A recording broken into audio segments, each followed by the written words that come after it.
sama grand sama lépp li ko yàq rek mooy ab sàlleen la donc di ko nuyu bu baax a baax grand Lamine Sall maa ngi lay nuyu mon grand. maa ngi lay fay El Hadj. ba reer nga ba pare balaa nga may woo. bu ñu waxu lekk xamoon naa waxu lekk nga fi wax mais tey moom yaram dafa tàng vraiment ci. bon écoute.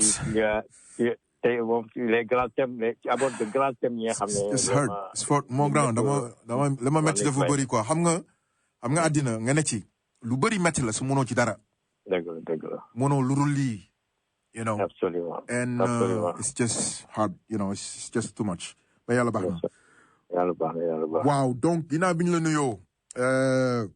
am nga benn information bu am solo boo xam ne bëgg nga ko ñëw ak ñun di leen fàttali ne ki nga xam ne nii moom ngeen di dégg mooy grand Lamine nekk koo xam ne nii ci leader communauté bi ci la bokk. di koo xam ne ku ñu jox cër la ci communauté bi ku yàgg ak ñun di rafetlu leadership am donc grand ma bàyyi la nga ñëw ak ñun ci nouvelle bi nga xam ne nii yaa ngi ñu koy indil. waaw merci El Hadj vraiment maa ngi lay remercier bu baax. ci sa taxawaay ci sa lépp quoi ci jàppale bi ci opportunité bi ma may. on est ensemble. pour ma waxtaan ak say auditeurs waxtaan ak sénégalais yu nekk États-Unis ak yu nekk ci àddina bi yëpp. alors man ñëpp lu ma xam ci wàllu politique ñu bari te xam nañ ne aussi que.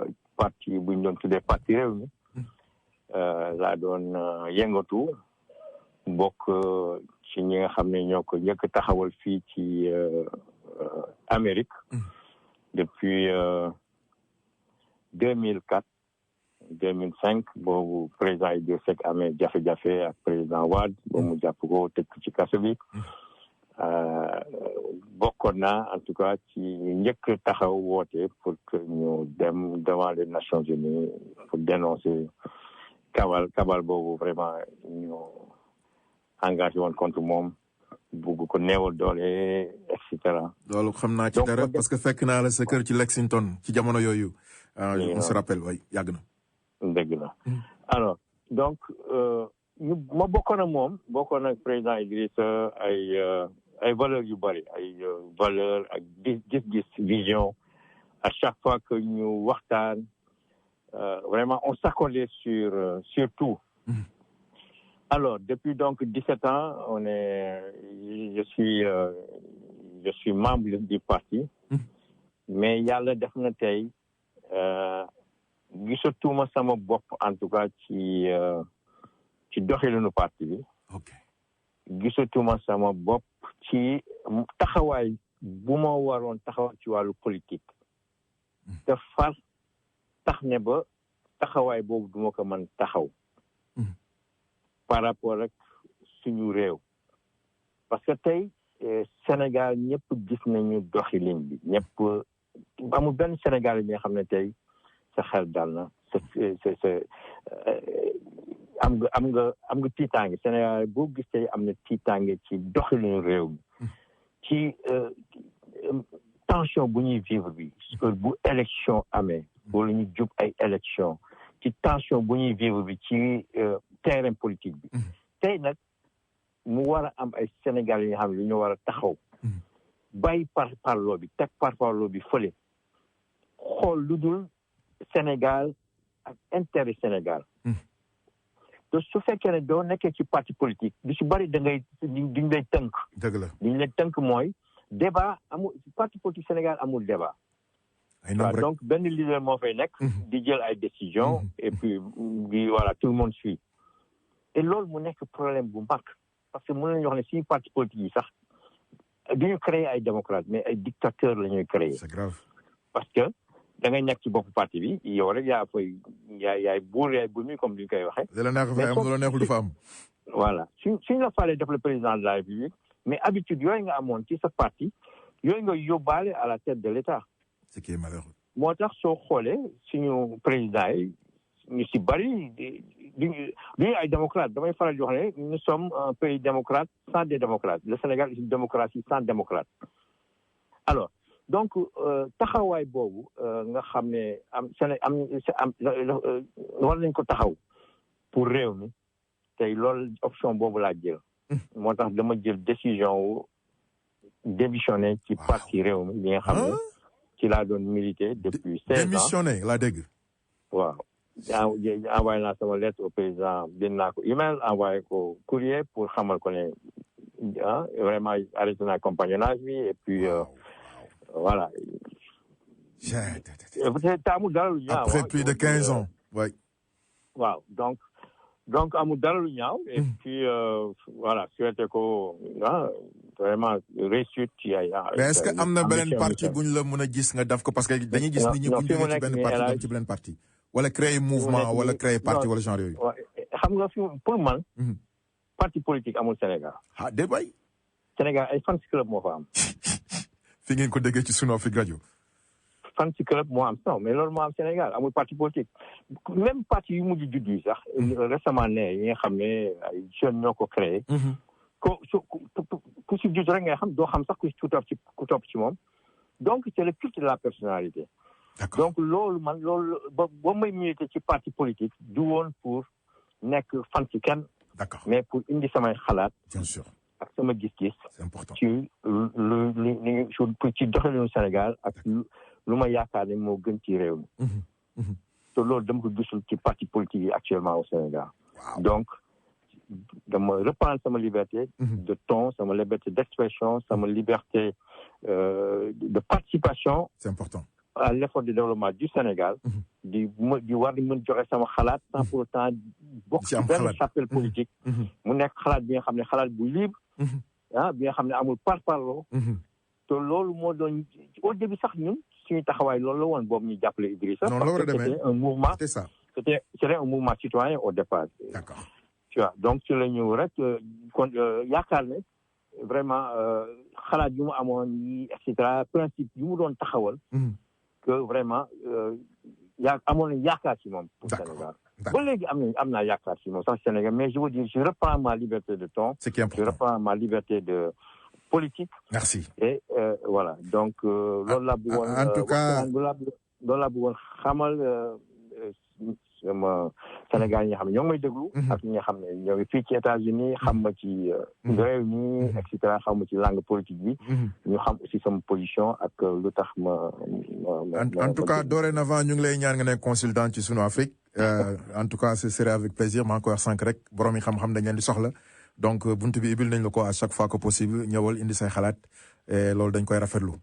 Merci El Hadj. Merci beaucoup. kooku mooy merci bu baax. on est ensemble merci beaucoup. Merci. Grand Lamine Sall merci beaucoup. Jaajëf. voilà kooku mooy Grand Lamine Sall fi ngeen ko déggee yónnee na démission ci parti Rewmi nekkatu fa muy loo xam ne nii xam naa luy metti ndaamal Kajoor gi lay doon il faut avouer que ne ci jamono yu mujj ñu bëri tamit wan nañ ko ginnaaw xaw ma mburu ak soow bi moo ko waral wala sukkur ak soow bi wala je ne sais pas mais bon en tout cas na xam ne perte na élément bu amoon solo ku indi woon lu bëri ñu xam ci dara mais ainsi va la vie c'est important dans la vie de prendre des décisions au bon moment et ban ci seet leen loolu seet ci rek yàlla c'est tamit askan bi soxla nañ comme ni mu ko waxee tamit ñu wax ko si dund loolu mooy li xew parti yi nga xam ne moo fi nekk maa ngi koy wax semaine dernière rek li leen neex ci la ñuy dox neexul ba neexul boo gisee tamit ñu wax ko sa dund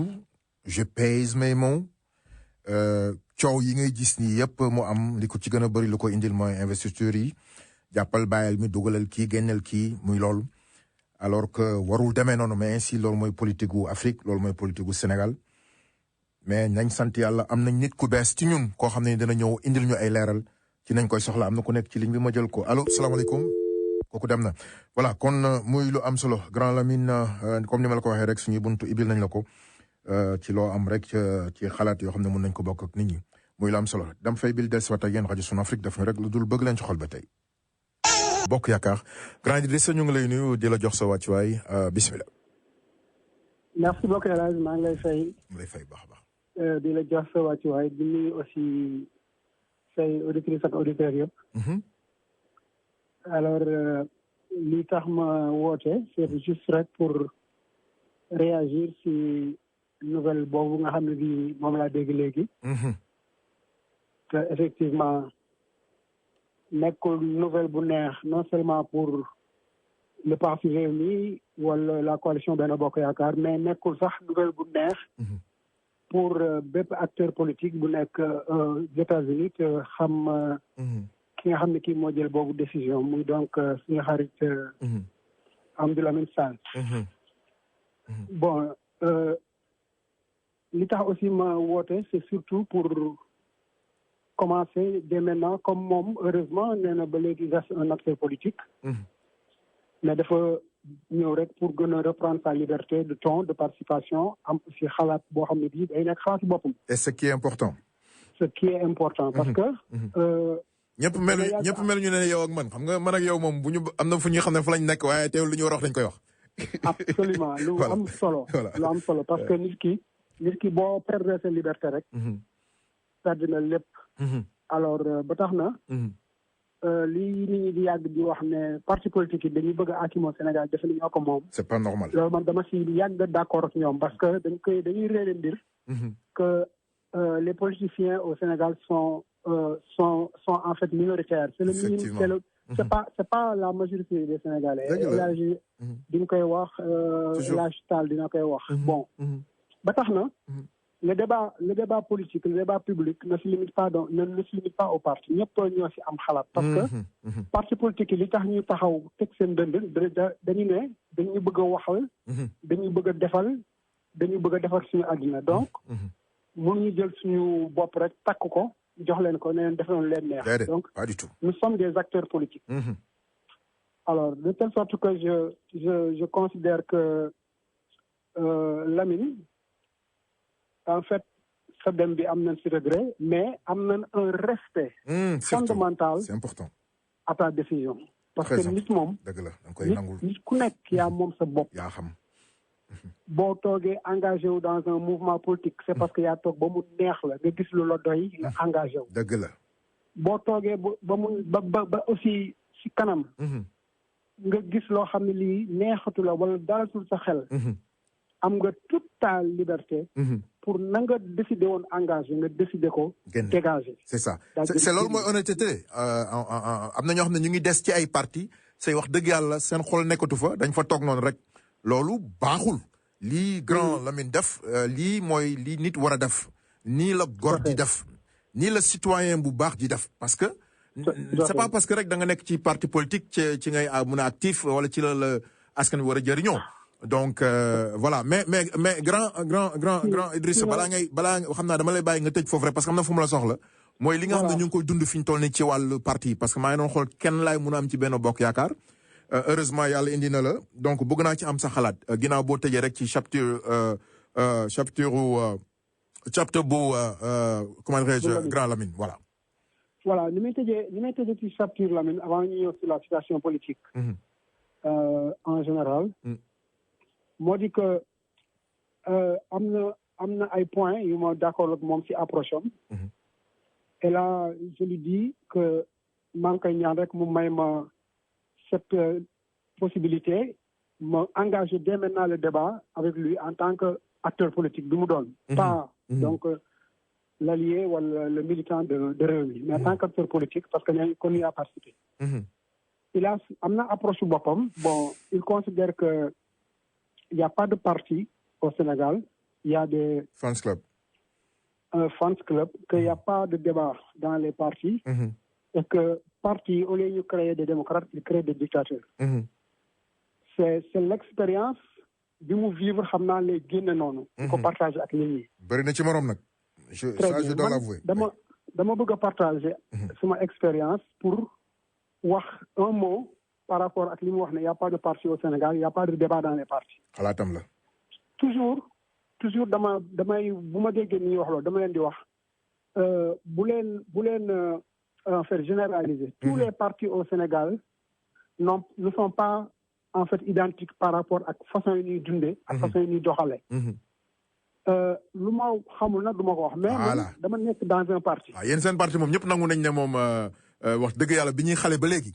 xam nañ ne démocratie moo xam mais nag ma wax ko si dund ko xam laaj ndaw xam ne dama koy wax ni mu fa demee yéen néewul na ci comme ni ñuy wax tamit généraliser waaxul waaye ñu seen parti boobu ñu mel na ñoom bëriwuñu ça je dois le dire waaw. parce que man lépp lu may wax yàlla laa ci seet mais li grand Lamine wax boo ko xoolee ba ci biir loolu la parti yu bëri di dund ay fans club lañ mais mun naa wax ne tamit seen parti bi nga xam ne nii ci nga nekk ba ñuy gune ba léegi ba ñuy xamali ko ba léegi xam nañ ne foofu leaderu parti bi du woon lu ko neex rek la doon wax gars yi ne ko bravo c'est loolu yow indil nga ñu ci firnde ndax liñ la xamee ci dëkk bi ñu wax ko sa dund mooy que ne quoi qu'il en soit xam nañ fi nga bokk wante tamit bu dëgg nekk da nga koy wax. lan la daal parce que effectivement 300 partis politiques bu amee Sénégal bon nit ñi mën ne en fait li doon parti Sénégal démb ak barki dem dootul parti. man en fait bi may dugg parti bi ma nekk muy PIT pour peut-être ñi nga xam ne xamuñu ma. wala xamuñu ne fa laa nekk. en fait c'était yàgg na xam nga ku dugg parti 1978. yàgg na nekk si parti boobu ba léegi. alors am fa toutes les fonctions dem à tous les niveaux de responsabilité. comité central bureau politique secrétariat j'étais le plus jeune secrétariat. le plus jeune secrétaire chargé de la jeunesse dans mon parti. di daje ak le secrétariat toutes les semaines. am nga dama amoon benn programme mais tey dama la jël nii rek. Lamine dama koy xamal ne. Au PIT, il y a des débats. On se prépare pour aller en congrès. On est d'accord. Le secrétaire général, qui est effectivement Sambassi, et Maguette Tamaki et Amadan Sonekonko, ils n'ont jamais imposé leurs pensées. loolu dëggal naa la ko léegi grand dëggal naa la ko si ça vaut la peine mais invité le beneen jour vraiment ñu parce que dafay am solo pour xale yi nga xam ne ñu ngi doog comme ni ma ko waxee rek seen parti moom ñëpp xam nañ ne dëgg moo fa nekk et puis voilà quoi léegi boo ma mënee tënk rek ci benn 4 minutes noo jàngatee situation politique bi ak liste yi nga xam ne nii Benno Bokk Yaakaar nee nañ bokkatuñu tey ñu ngi wax ne tamit sorti ñu ngi lay dégg bu baax donc je disais que ne sortie bi nga xam ne nii tamit am na tey suñu gis président Sonko def ko wane ne que yaakaar nañ ne que peut-être ñoom tamit listu Yewwi Askan Wi tamit mën nañ ko invalider boo moo mën a tëngal ci 4 minutes rek am naa beneen yoon dinañ la invité vraiment pour ñu gën a waxtaanee wàllu démocratie ci biir parti. amul benn problème El Hadj donc mën naa si wax tout à l'heure mën naa soo tout de suite du moins. rapidement oui. bon en disant que li ma gis CIT peut-être am na ay yeneen parti yoo xam ne ñi fa nekk loolu ñu gis quoi nous sommes pas de les faire pour ne pas singulariser léegi li situation politique bi am Sénégal fi ne nii El Hadj dafa nekk une situation pour man à double face une situation très particulière très exceptionnelle mais en même temps mu nekk benn situation bu ordinaire xam nga lu tax pour man lan moo am ñu ngi jëm élection le 31 juillet prochain élection bi am na yoo xam ne yi moom la fi réew mi teg ne moom moo koy organiser muy donc le code électoral ak lépp lu wër code bi alors ñu nekk ci boobu processus parrainage dépôt des listes vérification des listes après ñu continuer dem campagne électorale ba élection am alors ñu toll actuellement nag ci phase u liste yi mu indi nag yëngu bu metti ci réew mi après la phase de parrainage ci phase de parrainage yi gis nañ déjà ci victimes yi comme ni ñu ko gisoon 2019 Bougane est l'exemple typique ci victimes yi parce que ko xam Bougane xam nga ne quand même am na doole bu mu war a mën a am ay parrainage. On est d'accord ñu tënk. donc kenn mënul wax ne Bougane en fait il n'est pas représentatif en tant que mouvement politique au Sénégal. moo tax d'ailleurs ñeen ñi di wax ne pourquoi ñu def parrainage pourquoi même parti boo xam ne bi am nga déjà dem nga élection demaat élection am ay militants ñëpp xam la nga war a dem parrainage parce que kan jaratul ñu seet ndax am nga représentatif wala déet il va de soi mais malgré tout ñu ngi koy continuer di wax ne dem leen wuti nangam ci ay nit ñu wane ne man ngeen dem loolu bu ñëwee ci machine bi problème am muy li ñu doon wax keroog maa yaa ngi koy fàttaliku bi ñu ne parrainage baaxul ñu ne peut-être li ñu war xool mooy lu ñu koy xoolaatee. te foog naa ne fa lañ jëm. vraiment. élection yi ñëw war ñu ne parrainage peut-être mën nañ xoolaat. pour mën a mu nekk mu continuer nekk filtre. mais ñu xool nu mu mën a préserver quand même la libre participation parti politique yi. à des élections parce que bu loolu amatul. dara baaxatul. léegi bu parrainage jàllee léegi liste yi am aussi gis nañu ne mooy nit ñi def nañ seen liste déposé. bi ñu déposé ñu gis li si am. erreur humaine ñoo ko tey dañ ko fàtte. bon grave foog nga tënk est-ce que xam nga nu ñuy def. alors yooyu yëpp li ci nekk mooy élage. oui pour ma conclure. waaw noo gisee rek ci ñaari parce que coow li yëpp ñaar ñii la ko xam naa après 1h du matin ba 2h dañ ko indiwaat di nga mën a dugaat mais nan nga jàngatee Benno Bokk Yaakaar ak Yewwi Askan Wi ci seen li ñu jàpp ne xëy na du ñu bokk ci élection yi noo ko jàngatee rapidement. bon ma commence d'abord sur le cas de Benno Bokk Yaakaar. bu dee suivre nga bon jàkkaarloo bi déjà gis nga ne. waaw suivre nañ ko déglu nañ Benoît Sam déglu nañ ñëpp waay. voilà donc en fait actuellement li tendance bi dessiné wu par rapport à la liste de Benno Bokk Yaakaar mooy nit ñaa ngi jéem a wéeru ci ay jurisprudence pour wane ne que li amoon 2014 ba ñu invalidé woon en fait une liste de titulaires. moo nar a amaat mais fii dans le sens de liste de suppléants parce que en 2014 dañu éliminé la liste de titulaires pour dire liste proportionnelle ñaari liste moo ci nekk parce que la liste globale suppléant ak titulaire maanaam ñi nekk suppléant yëpp loolu liste la tudd ñi nekk titulaire yëpp loolu liste la tudd pour dans une élection avec un scrutin donc 2014 dafa amoon liste boobu ñu supprimé mu nekkoon liste titulaire fii ñu toll na nag ak 2021 li nga xam ne nii moom mooy gete liste coalition Benno Bokk Yaakaar muy donc la liste nationale qui est proportionnelle mooy que liste suppléant bi ñu éliminer ko. D'accord. donc bu ñu éliminer liste suppléant dafa mel ni moom dañoo éliminer donc les remplaçants ça veut dire que en fait ñi nga xam ne ñi ñoom titulaire rek dinañ dem aux élections donc le problème ne va pas être un problème boo xam ne bii dafay grave. D'accord. bon par contre bu ñu xoolee le cas de la coalition Yewwi Askan Wi. alors problème bi mooy candidat bi amul 25 ans ki ñu ko remplacer kooku mi ngi ci liste yi ba pare. lan la ci yoon prévoir liste boobu baaxatul. c'est aussi simple que ça. bon d'accord mon grand. de telle sorte que léegi ñii nag ñu ngi demander ay conciliation pour que loolu yëpp ñu bàyyi ko teg fee jàpp ne nit ñi dañoo war a dem ñun ñëpp élection ñii ne non il faut respecter la loi. et gis nga ne déjà waa. mais yow lan nga yaakaar dañu war a respecter la loi wala qu'est-ce qu'on doit faire. si jamais. ñu jàpp ne affaire bi pëccëxoo am na. et que nañu jël loi teg ko. pëccëxoo moom am na ba pare. bu ñu nee pëccëxoo am na. coow bari na. ba tax ñu ne dañu jël la loi sénégalaise. en matière d'élection teg ko fële. waxtaan.